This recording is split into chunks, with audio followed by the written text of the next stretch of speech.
HDB resale prices have really been going through the roof. If you look at article headline, you realize that it's right now close to the peak in 2013. And according to reports, agents have been canvassing to homeowners to cash in their HDBs and sell right now. And that's why there's so many transactions. In August, there were 2,748 resale units being sold, and 26 of them were past the $1 million mark. If you count, that's about 1%, still a very small amount. But as I forecasted on this podcast before, I believe that in 2030, probably there'll be 1,000 $1 million flats being transacted each year. Buyers appear to be willing to pay more. That's according to another report, and that really is a number one telltale sign that the market is in consensus. The prices of HDBs have to go upwards.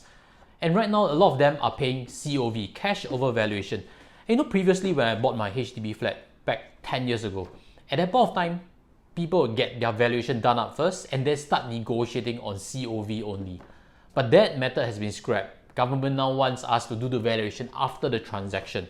But still, people have to pay a lot of COV once the finalized price is above the valuation, which goes to show that the valuation prices are fast catching up with the actual resale transactions. Market knows it deserves a higher price than what's going to come out on the valuation report.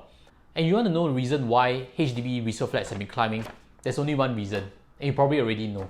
That is the supply is much smaller than the demand. The demand is huge. And I'll actually share with you some history. Back in 2008, 2009, and 2010, HDB resale prices were also going up very quickly.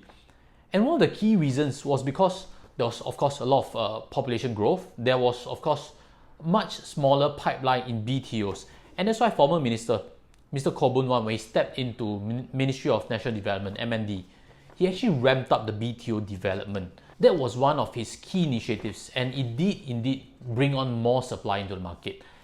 Of course, there were further measures that helped to slow down the price of HDB growth, because ultimately it's meant for homestays, not meant for speculation or growth of wealth and stuff. Back at that point of time, government actually reduced the mortgage servicing ratio, MSR, from 35% to 30%. And not only that, HDB loans were reduced from 30 years to 25 years. Of course, there are other cooling measures such as TDSR, such as ABST, additional buyer stamp duty, such as seller stamp duty. And all this actually helped slow down the HDB resale price growth. And it actually peaked out in 2013. But right now, the situation is very different. 43,000 BTO flats are being affected by COVID-19. Constructions are being delayed. And from the latest report in August 2021, 2,900 of them are hit with further delays, which means completion of more than 5 years, if I'm not wrong. Now, the disincentive to go to the BTO route is glaring already. You can't wait forever to start a family, correct? And we all know right now with so much education material out there, so much communications, that there are a lot of resale grants. If you buy, there's proximity housing grant, there's enhanced housing grant, EHG, and all this can be accessed when you buy a resale HDB. But if you already bought a BTO, there's also some news that you should be up to speed with. MND has recently announced that you are able to write in and appeal to HDB to cancel your BTO flat without penalty if you have been affected by the BTO delays. If your appeal is successful, appeal again, the option fee and the down payment 5% will be waived. In addition, they also waive the 1-year wait-out period. Now, I'll actually use this sparingly. I think to get a BTO ballot successfully done through is quite lucky already. And BTO, they are, in my opinion, a surefire way to see appreciation in terms of property, because there's so much case studies that BTO prices appreciate once they completed their MOP. So my first question to you today is, if you are a buyer of a BTO, you are already waiting for one, would you be giving up your BTO to go to the HDB resale route, or you'll be sticking with your BTO?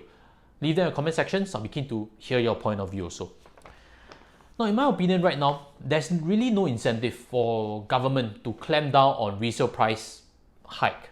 Right now, this trend of it going up has been persisting for 15 months already. Government, in my opinion, is aware of it, but they are stuck in a rock and a hard place, which means if they were to clamp down HDB resale price index on climbing further, they would naturally have to push people back to the BTO side, correct? And BTOs are being delayed, and the delay is going to take a long while. COVID-19 is not going to resolve next week. So the delays could persist for months and years ahead. We never know. So again, BTO waiting is going to affect families, and that's why there's a lot of national interest to balance out. If they clamp down resale price to go up further, they would have to push people back to BTO, and that may not be an option that is very smart right now. So in my opinion, the HDB resale price would still have to climb at least for the next few quarters. And if I were to buy, what would I be thinking of? Maybe I can share with you something interesting. I'm actually very interested in the Telok Blangah area, because Telok Blangah, as we know, is right near the Greater Southern Waterfront project. And there are some that actually completed the MOP very recently. So if I were to buy one, I'll probably buy one new one around there, near the Greater Southern Waterfront. I think odds of appreciation seem to be good. And probably I'll buy a small one, so I can keep the money to upgrade when there's a better opportunity some years down the road. So that's my plan. Leave your thoughts and comments in sections below. I'll be keen to hear from you. And if you have learned something from today's podcast, smash a like, smash a subscribe. I'll see you in the future one. Take care and goodbye.